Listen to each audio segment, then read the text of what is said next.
Hey everybody, I'm Beth and today we're going to do foam rolling in about 10 minutes. I'm going to show you how you can use the roller to alleviate pain in the body in a short amount of time. And to help me along with that, I got my timer. So let's get started. Come on down the floor. We're going to start with the calf.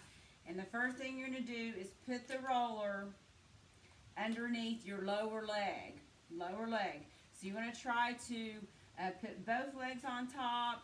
Put as much pressure as you can on the roller, and you can rock back and forth just like this. You can move up a little bit more onto the belly of the calf. That's the middle of the calf. And you can even rock side to side there. So what we're looking for is trigger points, those tender spots. And one thing I like to do, if you want to get a little more pressure, is crossing one leg. Okay, crossing one leg. And you can stay leaned back if you want to in this position, or you can put more body weight on it by leaning forward. All right, let's finish on the other side. So if you cross legs, go ahead and come to the other side, and we'll go just a few more seconds here. Now, what you can do if you find some spots that are really bothering you, it's a good thing to go back later on and do those again. You know, maybe the next day. Maybe you can't sit down every day and do 10 minutes of foam rolling, but even a couple of minutes on a sore spot can make a lot of difference.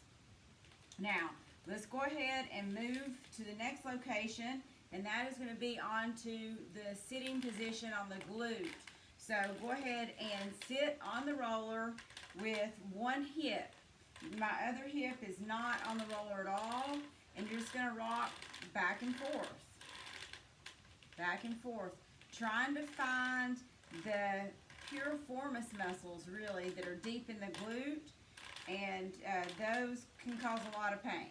I'll just say that. Those can cause a lot of pain when they get tight and in a knot. So you might feel this already. And if you need a little bit more, what you want to do is pick up the leg that is the side you're sitting on. Pick up that leg and cross it over the opposite leg and kind of pull in so that you are exposing and opening up the hip, up the glute, excuse me, and so you will end up feeling it more there. Okay, all right, let's go a few more seconds. So a minute passes fast on the foam roller. All right, so rocking side to side and then putting some pressure on the roller and trying to alleviate that knot. All right, now let's just keep going up the body. So just stay on this same side. Stay on this same side, and let's go to the lat, because this is really important for your back.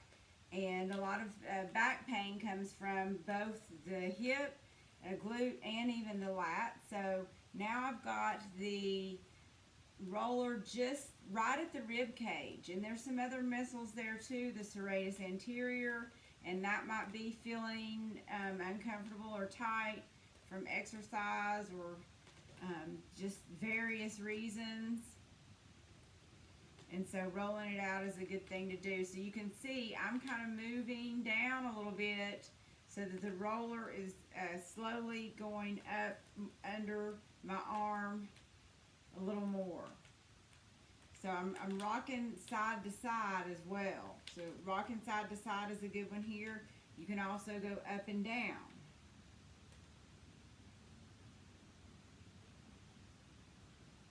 Okay, and you can find this as a place where you could, you know, sit on the spot and just really try to roll around on that one knot.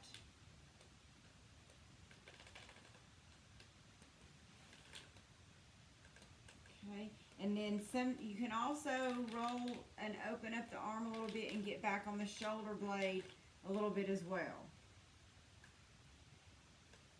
So let's go, keep moving. Let's go to the opposite side for the hip and glutes. We've got to do the opposite side first.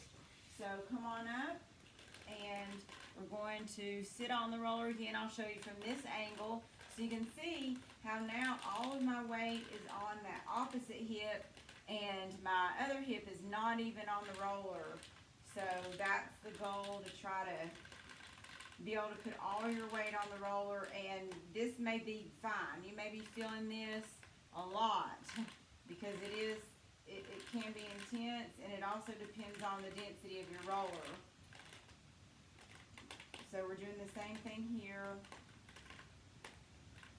And then also the cross of the leg. You can see I brought my leg over, and then I pull back on the knee, and there we go. I really opened up into something right there where I feel it even more intense.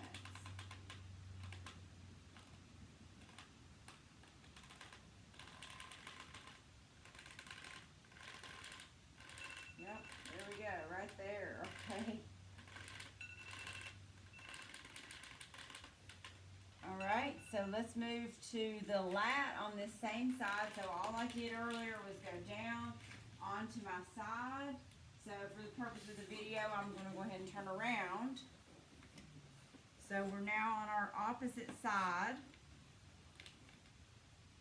And again, start at about the, let's see, kind of the top of the ribs. The top of the ribs. But you're still on the ribs initially, and then we roll up. But you don't need to start way down low. And just going side to side. I like to start out rocking side to side, or backwards and forth on this one. And then you can go up and down as well.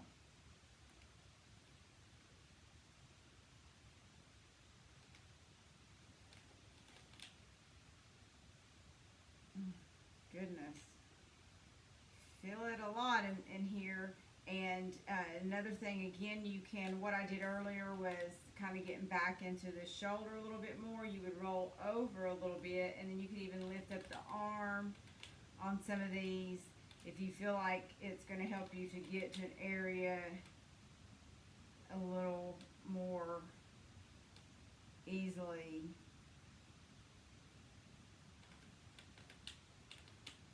And just try to breathe through these because it can be intense and somewhat painful, but we know that it's going to pay off.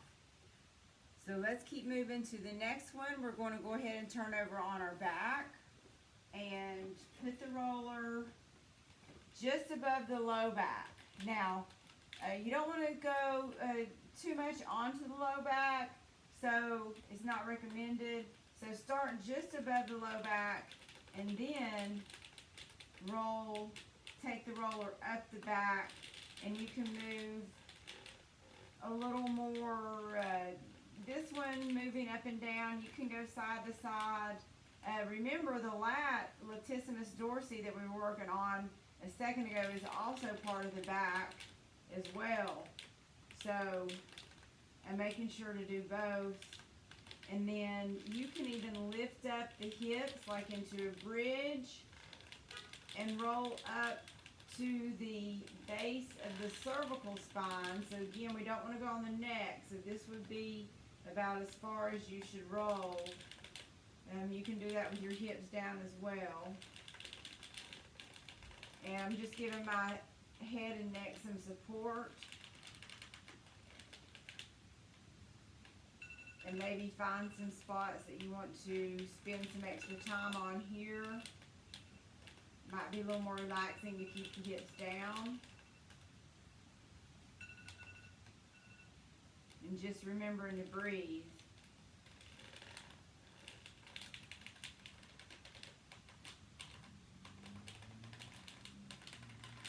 Alright, so we're going to go ahead and turn over now, and we're going to finish with the thighs because we're almost at 10 minutes, and I want to keep it at that and show you how you can do this regularly throughout the week and not spend a lot of time. So we're going to come into the plank position.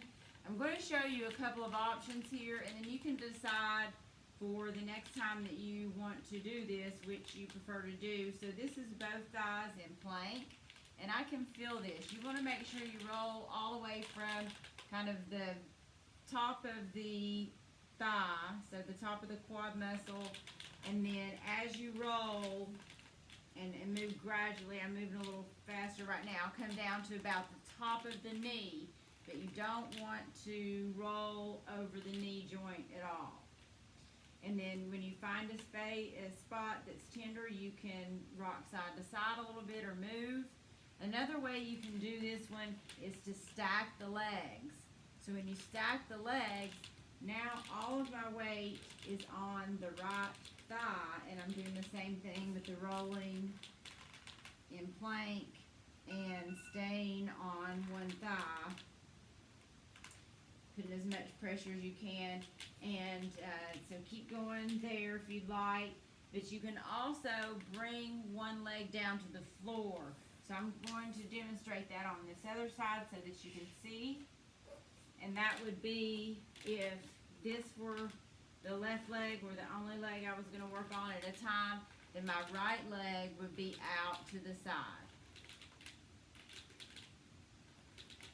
And then I would roll here, doing the same thing. So great job. Thanks for joining me. It's just over 10 minutes, so I hope that you'll do this and do this regularly. I want to commit to doing this more myself because I know how much foam rolling helps. It makes a real difference. And always stretching, if you have time to stretch afterwards, or trying to get a stretch in every day, is also really important for you to improve your flexibility. Thanks, and have a great day.